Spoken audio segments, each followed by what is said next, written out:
Word बोलता है mummy, पापा, दीदी, लेकिन पूरी लाइन कंप्लीट नहीं करता। जैसे उसको कुछ चाहिए तो मुझे ये चाहिए। ओके, और कितनी चीज?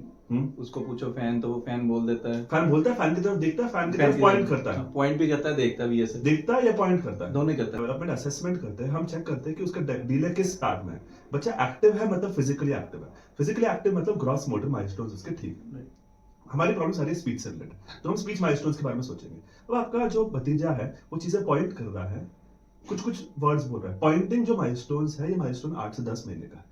बुक्स वाले चीजें पॉइंटिंग कर रहा है, मतलब ये माइलस्टोन्स है 15 से 18 महीने का। इसका मतलब ये है कि बच्चे का रिसेप्टिव स्पीच मतलब स्पीच अंडरस्टैंडिंग जो है वो 15 से 18 महीने की उम्र के बच्चे जितना है। 18 महीने जो वो चीजें पॉइंट कर रहा है, जो हम सिखा रहे हैं। नेक्स्ट पार्ट आता है एक्सप्रेसिव स्पीच। एक्सप्रेसिव स्पीच मतलब वर्ड्स बोलना।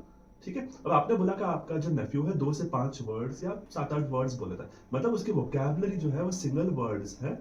इसकी वोकैबुलरी जो है वो 15 से 18 महीने की उम्र के बच्चे जितनी है।